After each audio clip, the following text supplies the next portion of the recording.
Hello students, how are you all? Today in this video we are going to continue our chapter second units and measurement और उसके अंदर हम topic पढ़ रहे थे कौन सा डायमेंशनल एनालिसिस का। डायमेंशनल एनालिसिस में सबसे पहले हम सीख रहे थे कि जो वेरियस फिजिकल क्वांटिटीज हैं उनके डायमेंशनल फॉर्मूलाज क्या हैं, क्योंकि इस पूरे चैप्टर की जो नींव है, जो बेसिस हैं, वो यही डायमेंशनल फॉर्मूलाज हैं। लास्ट वीडियोस में हमने मैकेनिकल क्वांटिटीज डिस्कस की थी। आज उन मैकेनिकल क्वांटिटीज के बाद हम यहां पे थर्मल क्वांटिटीज के बारे में डिस्कस कर रहे हैं। कौन सी क्वांटिटीज? Thermal quantities. सो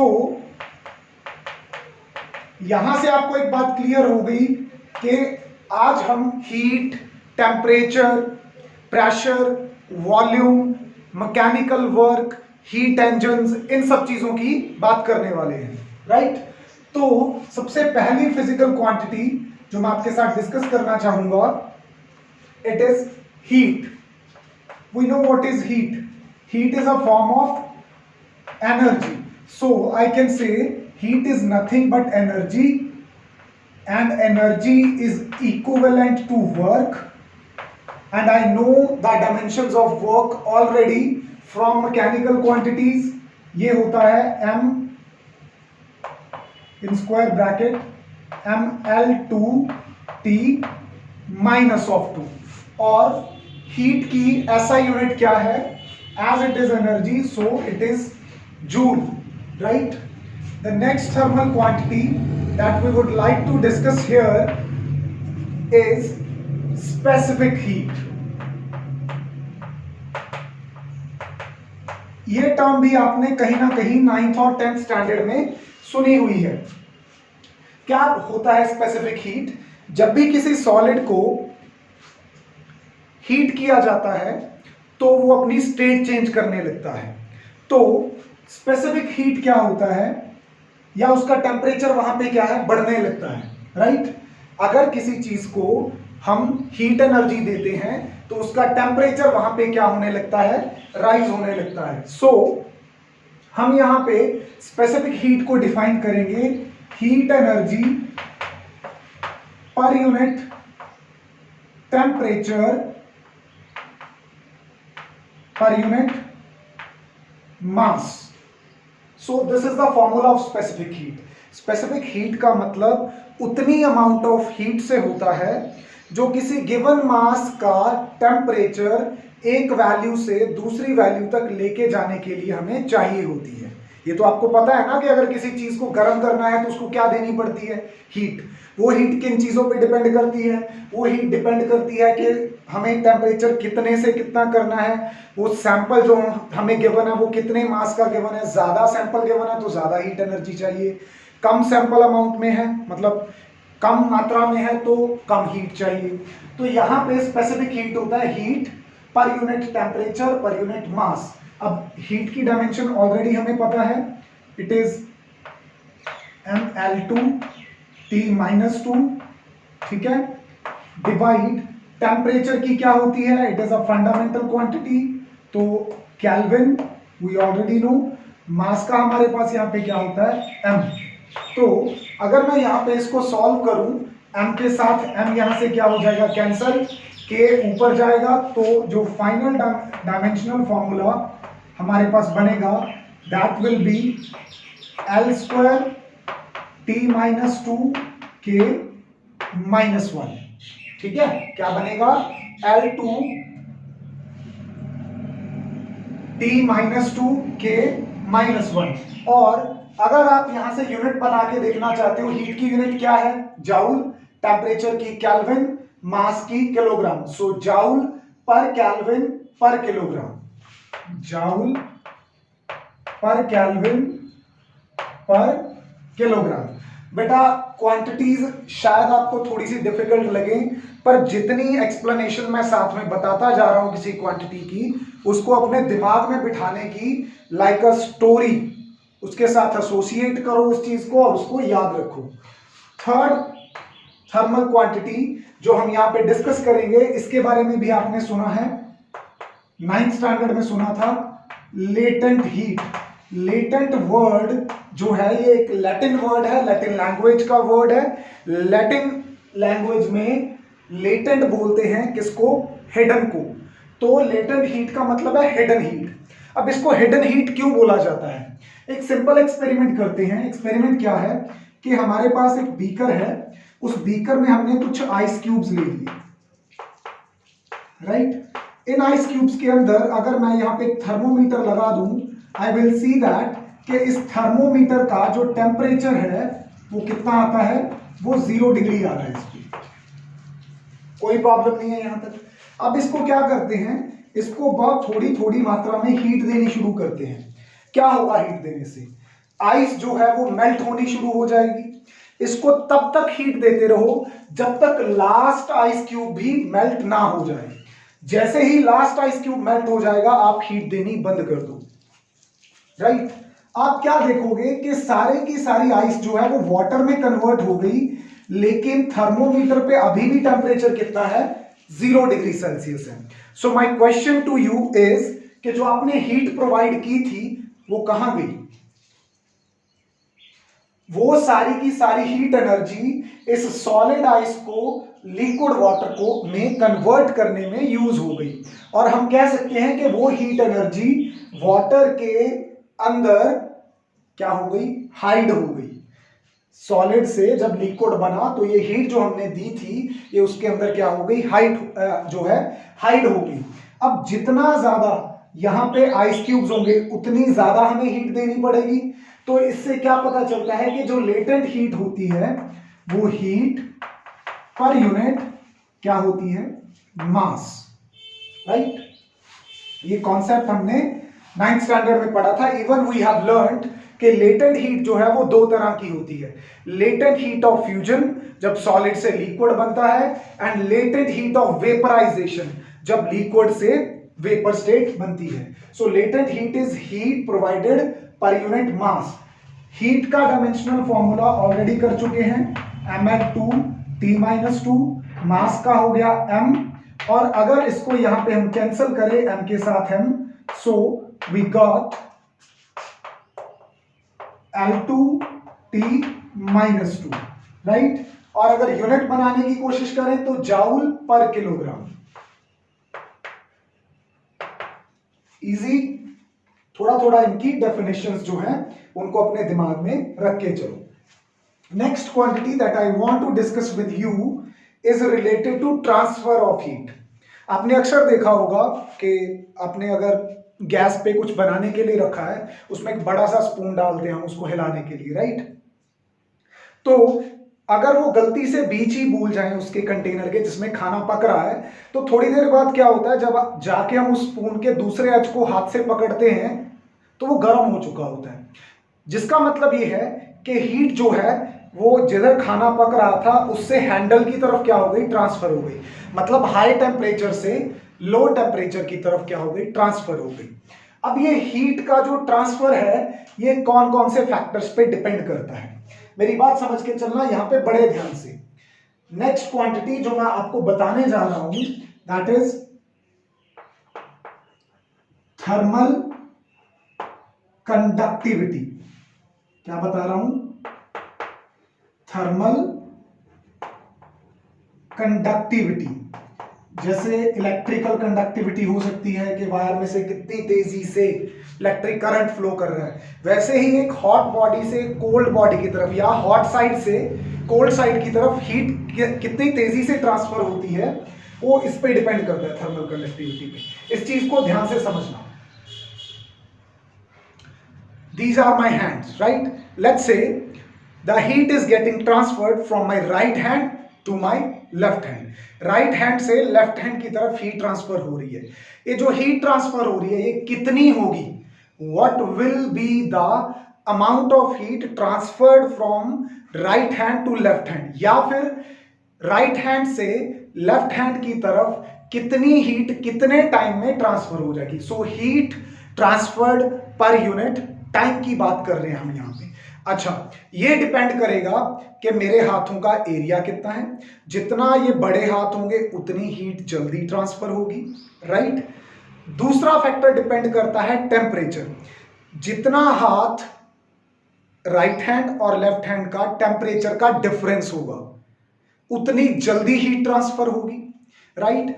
तीसरा फैक्टर होता है इनके बीच का डिस्टेंस। अगर हाथ नजदीक हैं, अगर ये दो सरफेसेस नजदीक हैं तो हीट ट्रांसफर जल्दी होगा, अगर ये हाथ दूर हैं तो हीट ट्रांसफर स्लो होगा।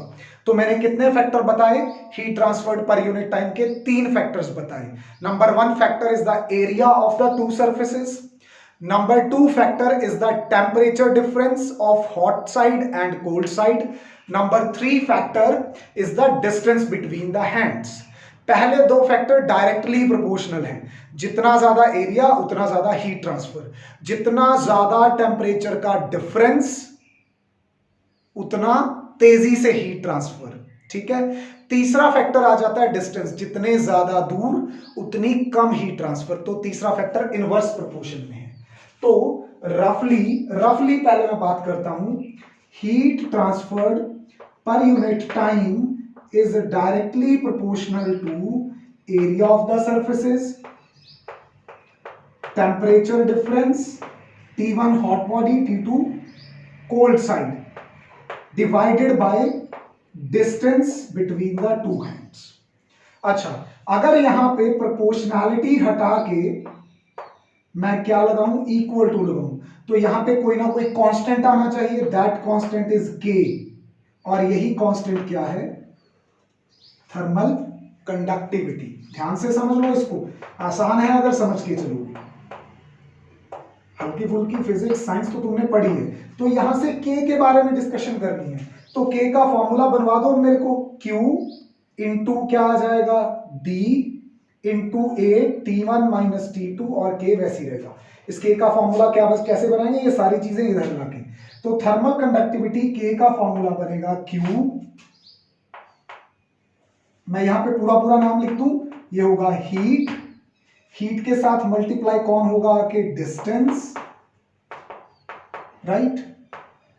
डिवाइड में क्या जाएगा, डिवाइड में जाएगा area into temperature difference into एक ऑलरेडी यहां पे क्या पड़ा था, टाइम,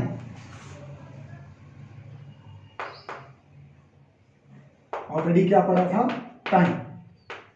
फिर से समझ लो, एक साइड से दूसरी साइड कितनी हीट पर यूनिट टाइम, पर सेकेंड, पर मिनट, पर आवर ट्रांसफर होगी, वो डिपेंड करता है इन सरफेसेस के एरिया पे, इनके बीच में जो टेम्परेचर का फर्क है उसके ऊपर, डिवाइडेड बाय इनके बीच का जो डिस्टेंस है, ठीक है। यहां से बनाया हमने ये फॉर्मूला।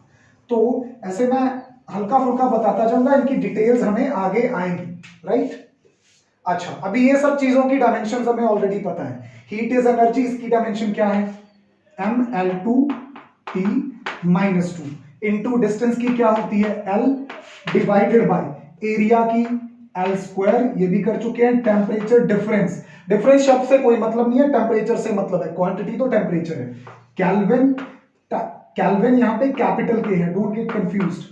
टाइम की यहां पे क्या आ जाएगी, टी। नाउ इन सबको सॉल्व कर दो, एल स्क्वायर से एल स्क्वायर कैंसल, ये टी ऊपर जाएगा -1 बनेगा, ये के ऊपर जाएगा -1 बनेगा, तो क्या बचा, एम, एल तो खत्म हो गए, टी की पावर नहीं, एक एल पड़ा है यहां पे, सो एम एल टी -2 ऑलरेडी था, एक और चला जाएगा, -3 बनेगा यहां पे, उसके बाद के की पावर भी ऊपर जाके -1 बन जाएगी। अच्छा, अगर आपको के की यूनिट्स बनानी है थर्मल कंडक्टिविटी की, हीट की यूनिट जूल, यहां पे सॉल्व करके लिखना, थोड़ा सा बना लो इसको भी आराम से।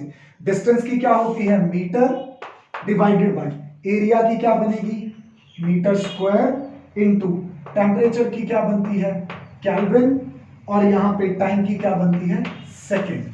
चलो इस सबको सॉल्व कर ले, 1 मीटर के साथ 1 मीटर कैंसिल, तो ये बनेगी, क्या बनेगी हमारे पास यहां पे यूनिट, जाउल,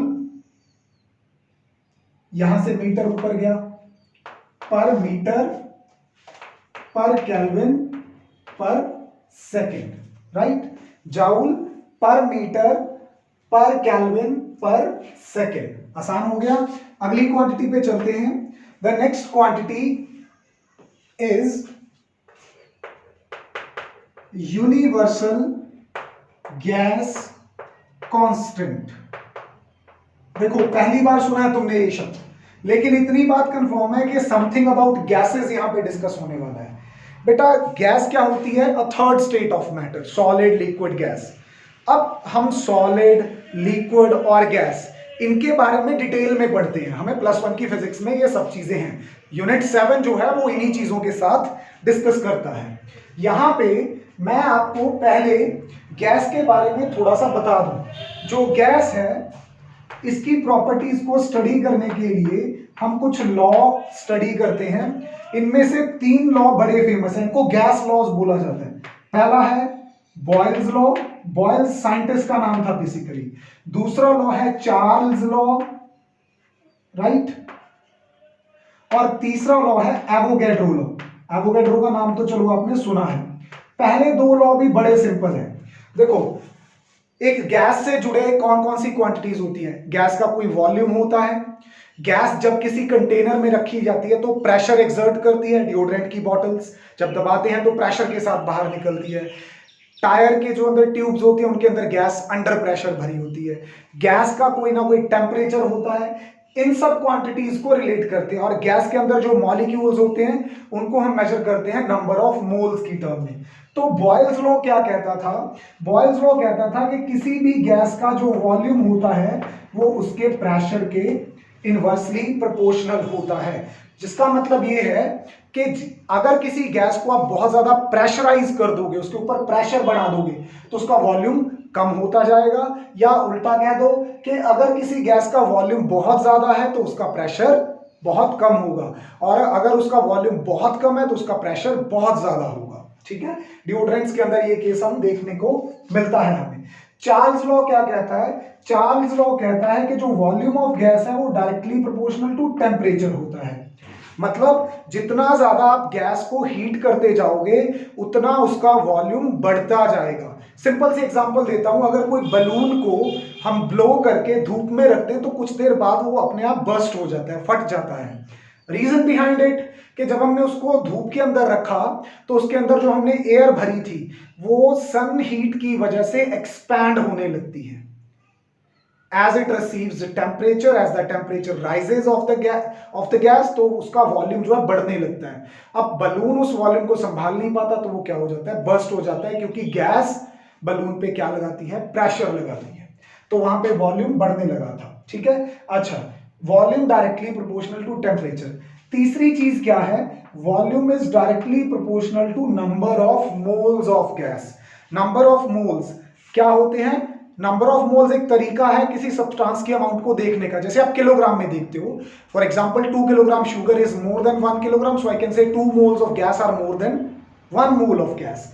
तो अगर इन तीनों को मैं यहां पे कंबाइन कर दूं क्या बनेगा? देखो, T directly proportional, N directly proportional, P inversely proportional. तो यहां पे मेरे पास बनेगा V proportional to NT by P, यही बनेगा।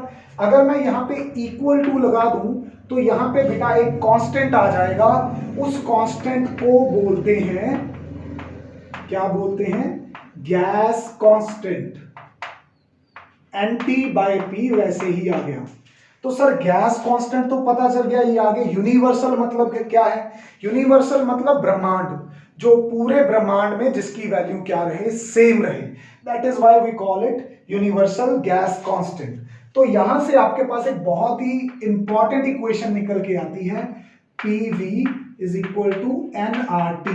इसको आप ध्यान में रखना, इसको हम आइडियल गैस इक्वेशन बोलते हैं। क्या बोलते हैं? Ideal gas equation. केमिस्ट्री में और फिजिक्स में बहुत ज्यादा यूज होने वाली है, सबसे इंपॉर्टेंट एस्पेक्ट है ये आपकी केमिस्ट्री का। So pressure of the gas multiply volume of the gas, ये किसके बराबर होता है? Gas constant multiply number of moles of gas into temperature of gas. तो मैं यूनिवर्सल गैस कांस्टेंट का जो एक्सप्रेशन है वो यहीं से बनाऊंगा। मुझे R का एक्सप्रेशन चाहिए, तो वो क्या बनेगा? वो बनेगा प्रेशर, राइट, इनटू वॉल्यूम, ध्यान से देखना इस चीज को, डिवाइडेड बाय N क्या है?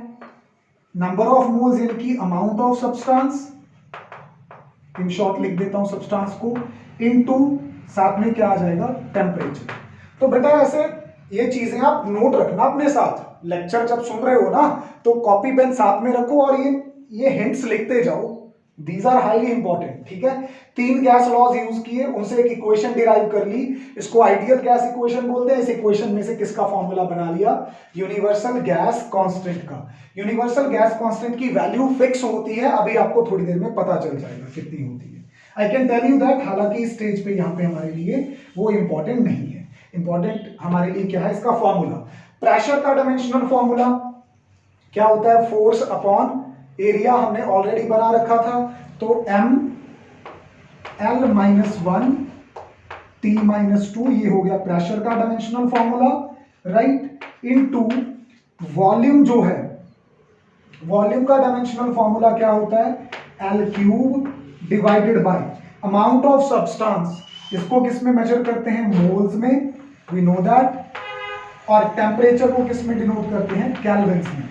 सो यहाँ पे कुछ सॉल्व होगा, l की पावर सॉल्व हो सकती है, -1 + 3 कितनी हो गई, +2। तो ये फॉर्मूला बनेगा ml2 t - 2 ml2 t -2 k -1 मोल -1। देखो इतना बड़ा डायमेंशनल फॉर्मूला बन गया इसका, लेकिन हमने जैसे ही बेसिक समझा, ये हमारे लिए बिल्कुल आसान, ऐसे मक्खन की तरह बिल्कुल। ठीक है, प्रॉपरली याद कर लेना इन चीजों को, बहुत काम आने वाली है। डिटेल्स इनकी पूरे साल की फिजिक्स में आएगी, डोंट वरी अबाउट दैट कि कहीं से कुछ ऐसे नया प्रकट हो गया, ऐसा नहीं है। तो इसकी यूनिट बनाने की कोशिश करो। अभी यूनिट कैसे बनाएंगे, यूनिट बना सकते हैं, ये सब चीजों को अगर मैं यहाँ पे पुट करूं तो बन सकती है मेरे पास। आप अपने एज पे ट्राई करना, जैसे प्रेशर की न्यूटन पर मीटर स्क्वायर, ठीक है, या फिर यहाँ पे आप यूज कर सकते हो वॉल्यूम की क्या आ जाएगी, metre cube, amount of substance की मोल, और टेम्परेचर की केल्विन। जब ये सब चीजें सॉल्व कर लेंगे तो यूनिट बनेगी मेरे पास जूल पर मोल पर kelvin, right, you can see about that.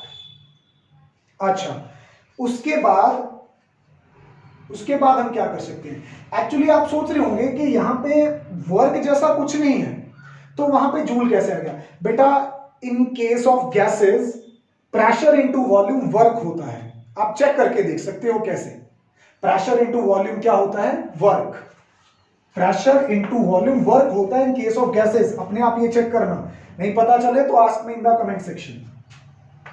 चलो आगे बढ़ते हैं। अगली क्वांटिटी जो मैं आपसे डिस्कस करने वाला हूं, ये एक ब्रिज की तरह काम कर रही है।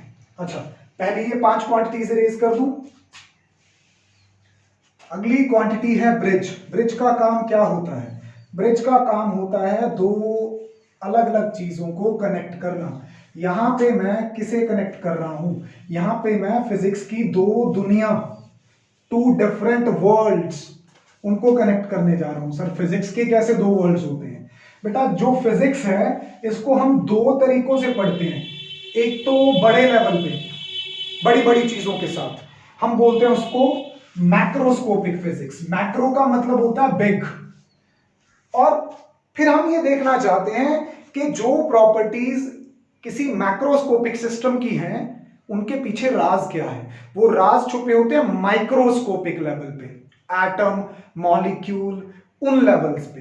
तो जो अगली क्वांटिटी मैं डिस्कस करने जा रहा हूं, ये बेसिकली एक ब्रिज था, किसके बीच में, मैक्रो वर्ल्ड और माइक्रो वर्ल्ड के बीच में। बड़ी इंटरेस्टिंग बातें हैं इनके बारे में।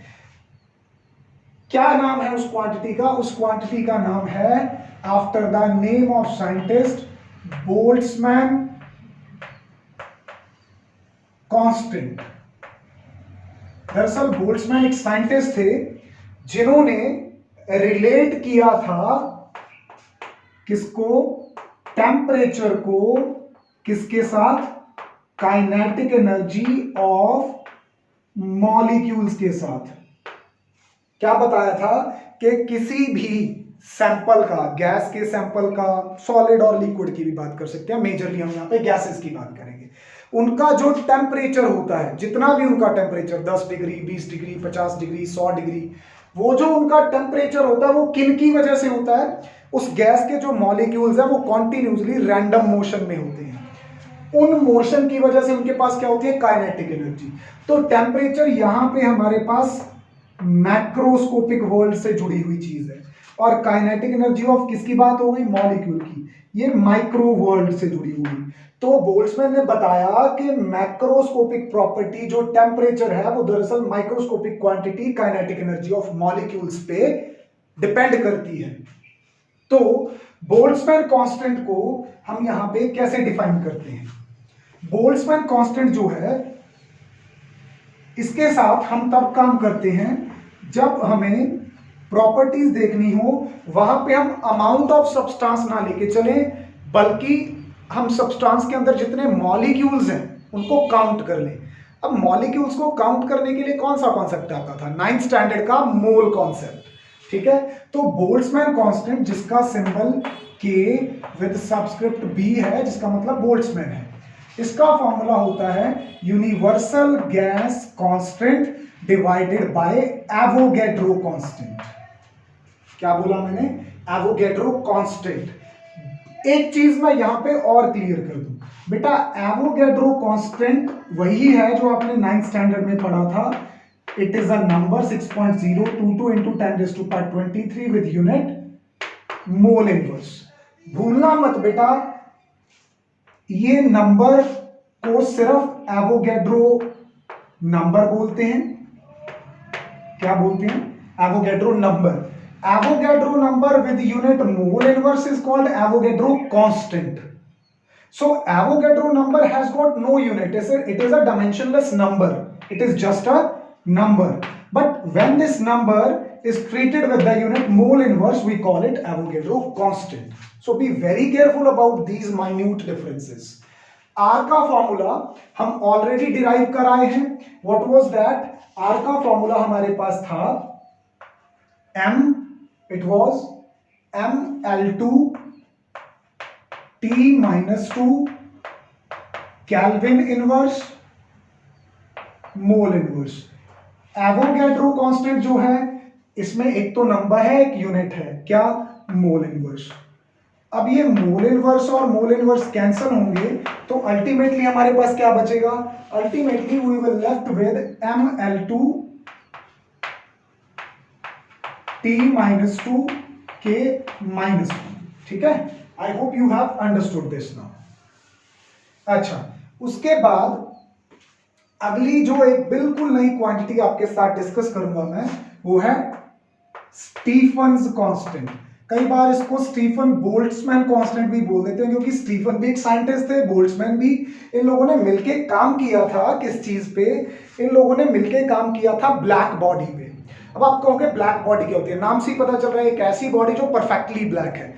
अब सर इसमें क्या स्टडी करने वाला था, ये देखा गया कि जब कोई चीज को हीट एनर्जी दी जाती है या रेडिएशंस दी जाती हैं या धूप में रखा जाता है, तो वो हीट एनर्जी को एब्जॉर्ब करने लगता है। और ये पता चला कि जितना उसका कलर डार्क होता जाएगा, गोइंग टू ब्लैक साइड, उतनी वो ज्यादा हीट एनर्जी एब्जॉर्ब करता जाएगा। अच्छा, फिर कुछ देर के बाद क्या होता है कि जितनी उसको एनर्जी एब्जॉर्ब करनी है करता जाता है बॉडी। फिर एक लिमिट के बाद जब वो और एनर्जी एब्जॉर्ब नहीं कर पाता, तो वो एनर्जी साथ के साथ क्या करने लगता है, रेडिएट करने लगता है। तो यहाँ पे एब्जॉर्प्शन और एमिशन दोनों प्रोसेस इन्वॉल्व है। स्टीफन बोल्ट्जमैन कहते थे कि जो एनर्जी रेडिएटेड, यहां पे मैं क्या बताना चाहता हूं कि एनर्जी रेडिएटेड पर unit area per unit time जो होता है, वो किसी भी बॉडी का जो टेम्परेचर होता है रेज़ टू पावर 4 के डायरेक्टली प्रोपोर्शनल होता है।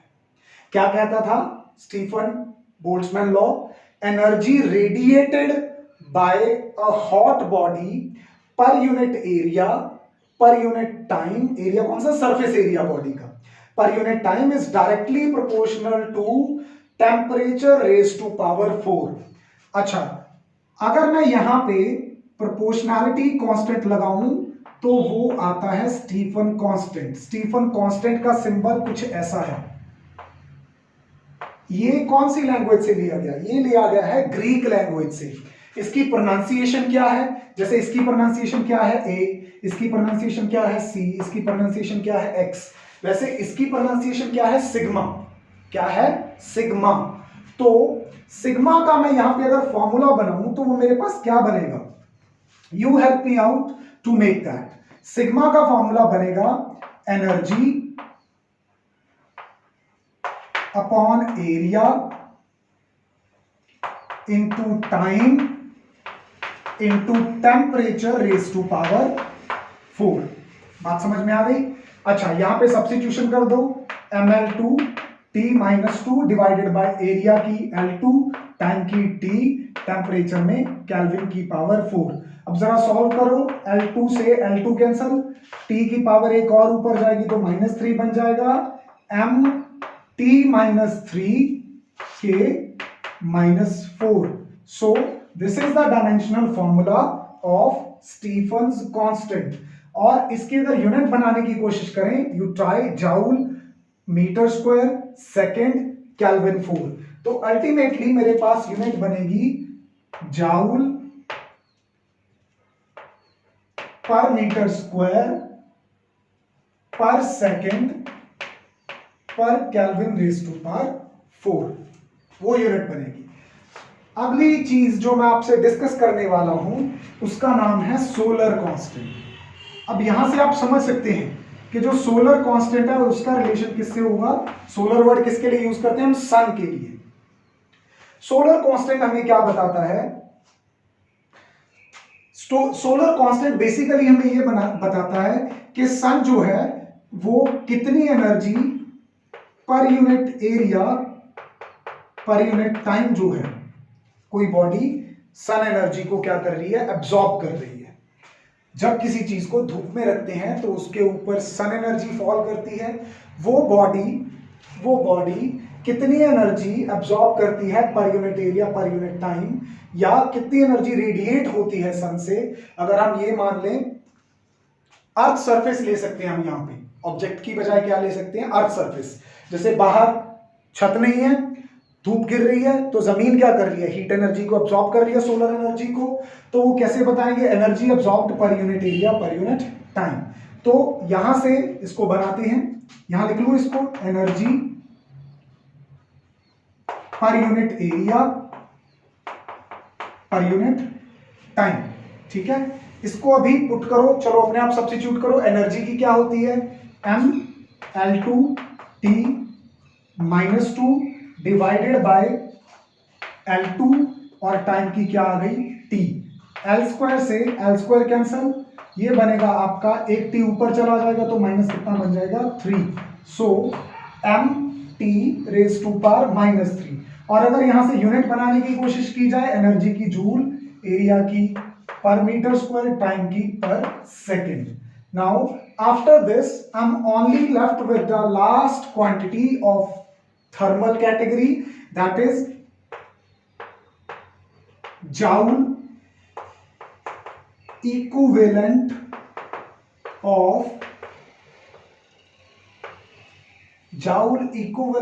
of heat। इसको भी भाई मैं बहुत आसानी से आपको समझाने वाला हूं। जाउल इक्विवेलेंट ऑफ हीट का क्या मतलब होता है, देखो जब भी किसी चीज का मतलब है, यहां पे मैं किसी इंजन की बात कर रहा हूं, हीट एनर्जी दी जाती है तो वो उस हीट एनर्जी को किस में कन्वर्ट कर देता है, वर्क के अंदर कन्वर्ट कर देता है। जितनी ज्यादा आप हीट प्रोवाइड करोगे उसको, उतना ही ज्यादा वर्क वो आपको क्या है, देता जाएगा। तो अगर मैं 1 यूनिट हीट दे दूं और सपोज मुझे वर्क मिल रहा है 2 यूनिट, अगर मैं हीट 2 यूनिट दे दूं, वैसे तो इक्वल होते हैं, कुछ कांस्टेंट होता है बीच में, ठीक है। तो अगर मैंने x अमाउंट ऑफ हीट दी तो मुझे y अमाउंट ऑफ वर्क मिला। अगर मैं यहां पे हीट डबल कर दूं तो मुझे वर्क भी क्या मिलेगा, डबल। अगर हीट को ट्रिपल कर दूं तो वर्क भी मुझे क्या मिलेगा, ट्रिपल। किसी भी स्टेज पे y और x की रेशो चेक करूं तो वो क्या आएगी, सेम। उस रेशो को, जो वो कांस्टेंट रिजल्ट आता है डिवाइड करके वर्क को हीट के साथ, उसको बोलते हैं जाउल इक्विवेलेंट ऑफ हीट। तो जाउल इक्विवेलेंट ऑफ हीट होता है वर्क डिवाइडेड बाय, साथ में क्या आ गया, हीट आ गया। अभी वर्क भी एनर्जी है, ml2 T-2, हीट भी एनर्जी है, ml2T-2। तो इसकी तो कोई डायमेंशन नहीं आएंगी, m0 l0 t0, ये डायमेंशनलेस क्वांटिटी है और साथ में इसकी कोई भी यूनिट भी नहीं होगी। सो जाउल इक्वल